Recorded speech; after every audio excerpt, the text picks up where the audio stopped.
You could call it a cult. I don't call it a cult, but yeah. It's too big to be a cult. All right, and we don't ask for 10% of your income, just your life.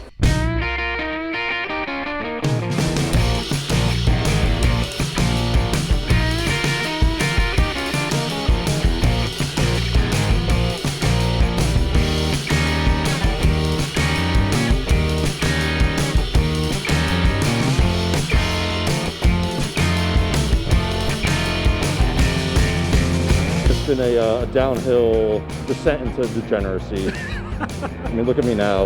I dress up like a space wolf.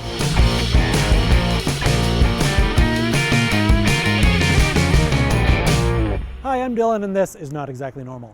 I've always been captivated by strange subcultures. The Steel Yagi, Flat Earthers, Octopus Wrestlers, WikiHow contributors, but perhaps none is more interesting than the furry fandom. And as it turns out, none is more misunderstood. Today I'm in snowy Toronto to attend Fernal Equinox, to meet some furries and learn what they're all about. Let's go.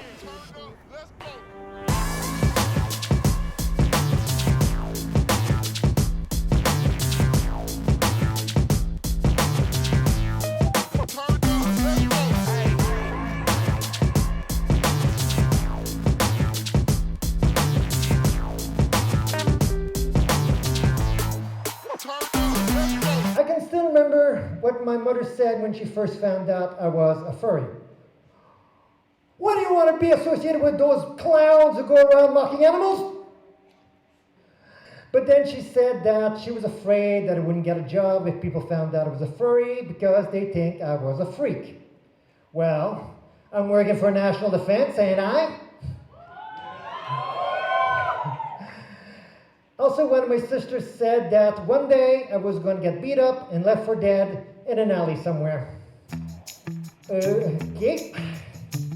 If you spend any time online, you may have heard some pretty terrible things about furries. So much so that the punchline to that dude's joke was the fact that his sister thought he was going to be beaten to death for being a furry. Someone also said that fursuiting was associated with witchcraft, which is probably why the most famous furry of them all is The furry fandom is often reviled online, primarily for their perceived hypersexuality, a stereotype that seems to have stemmed from their first mainstream appearance, that one episode of CSI. It started as a scritch, then everyone got in a fur pile, and pretty soon we were all yiffing. In a fur pile, when all the animals start rubbing and wiggling, some of them start to do things. The kind of things that leave semen on your fur. Ultimately, that seems to be the biggest misconception about furries, that it's primarily a sex thing. And as with many fursuiters, I've been asked many times, okay, a few times, do you ever get kinky with that thing on your head? Like, I would never want to have sex in this. Yeah. I don't think it would ever be fun. I think people think it's a very, weird, fetishy sort of thing, when in reality it's not. We're not any more of a fetish than anything else, but I don't think it's necessarily a misconception that furries are sexual, and I don't think that's a bad thing either. One of the most magical things and wonderful things about the fandom is how sexually liberated and expressive we are, especially in a population of people that are so heavily queer as well, that are comfortable with any kind of sex as well. How much people embrace and support sexual liberty and freedom in this fandom is a wonderful, beautiful thing. While wild furry sex parties certainly do exist, they're likely no more prevalent than in any other subculture. In fact, the majority of furries don't even wear fursuits. Their fursonas, their anthropomorphized alter egos, are often just artistic expressions of their identity, usually online. My persona started off as a character from EVE Online. I'm a space commander. I fly ships around. I'm a freelancer. Oh, my persona's birds. You can see him right here. Yeah. You can see he's a feathered dragon, so basically a mix between a dragon and a bird. All right, well, this is Philosophy. She is basically like my second skin. I have a couple characters and fursuits that I run around in, but this is me, but as an animal. Yeah. And she's a cat lynx hybrid. This is Skylar, right here. This is Skylar. This is my fursona, I'm a unicorn. But it's interesting because sometimes you don't really know your character until you get the suit and you get in it. I didn't realize I would be as like bubbly and like derpy and silly until I started wearing the suit, and that's just the character that came out. Because I'm a pretty serious person in general, but it's really nice. That's one of the great things about fursuiting, is that it gives you that opportunity to explore the other side of yourself. While the fur-clad sex parties may not be that prevalent, when I asked people how they first got into the furry fandom, many of them told me it was through porn. So if it's not primarily a sex thing, what's being a furry all about?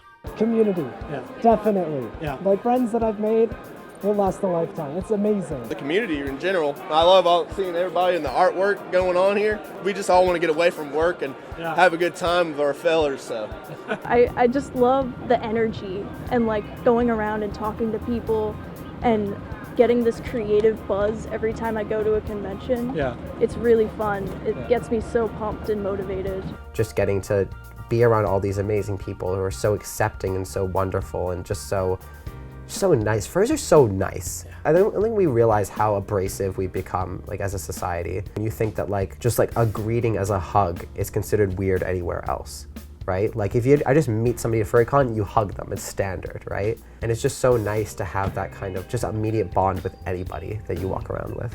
The fandom is made up of many different marginalized groups, people that didn't fit in anywhere else and felt like they didn't belong.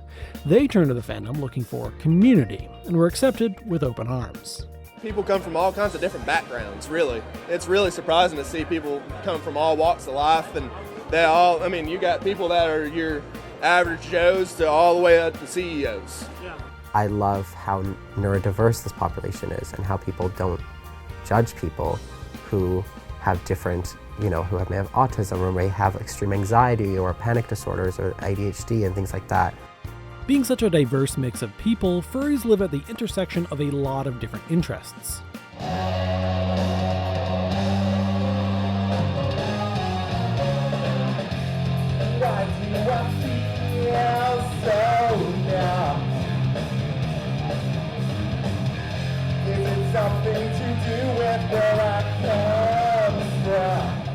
Furries have their paws in art, literature, music, performance, gaming, comedy, science, sexuality, and, as it turns out, cuisine.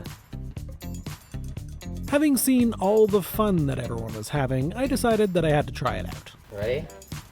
Get it on. Where's your head, man? Gotta put my ego on. Oh. There it is. There he is. Oh yeah. How do you feel? Oh, there are the eye holes. There. You don't have joint vision in my head. You gotta look out one eye. One eye.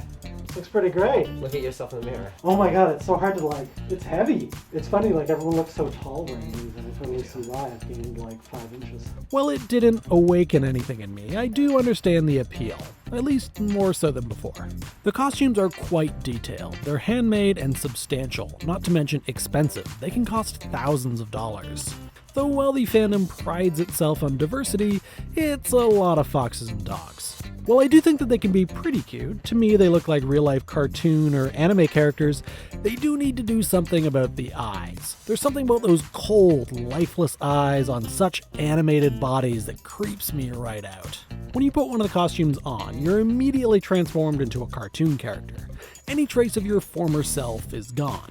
This leads to furries being highly performative. It gives you confidence as you have a cute barrier between yourself and everyone else.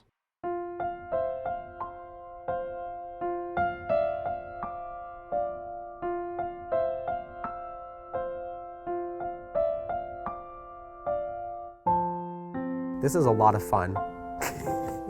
It's just fun, man. That's like the message I really want to send, is that based on anything else that you may have heard, the main reason furries are furries, it's just fun. It's fun to pretend to be an animal and get in a costume and be silly.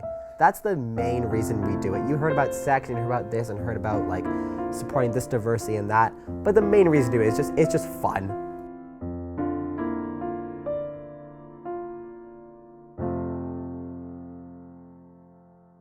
This may have awoken something in me. Yes, that's my goal. Privacy is incredibly important to the furry community. Many communicate using an encrypted messaging app, which I'm told is primarily used by furries and Russians for some reason. If you want to keep your digital identity private and secure, then you should try Dashlane, who sponsored this episode. Internet safety is a skill that we should all be well versed in. And I don't know about you, but I know that I'm not. For me, it's because it's always easier to add an exclamation mark or an @ sign or whatever at the end of my passwords until I can no longer remember how many I've added and I have to change it up. Internet safety has always been way too much work for me to manage, which is why I started using Dashlane. Dashlane is the only tool that you need to stay safe online. All you need to do is download it, install, and you won't have to worry about online security issues ever again. If you're worried that you've used the same password too many times on too many different sites, Dashlane will let you know. If you're worried about that recent tech company hack, Dashlane will tell you if your data has been compromised. And if you're worried that your personal information has been bought and used by hackers, Dashlane will scan and inform you. Dashlane also autofills across all forms online, saving you time. All of this is easy to use, both on your computer and on mobile, so you can generate the strongest possible passwords and check out even faster when you're standing in line to get into a furry talent show. With Dashlane Premium, you'll get all of these features, including a VPN, so you can browse without prying eyes and access content globally. Dashlane is actively protecting you from every angle. Just follow the link in the description or go to dashlane.com/normal to try it out for free. And the first 200 people that use the promo code NORMAL will get 10% off their premium subscription. What do you guys want to talk about next? Please let me know in the comments, and be sure to subscribe for new episodes of Not Exactly Normal as often as I can make them. Thanks for watching! Well, I like hairy chests, but I'm not about to bop a 6-foot weasel.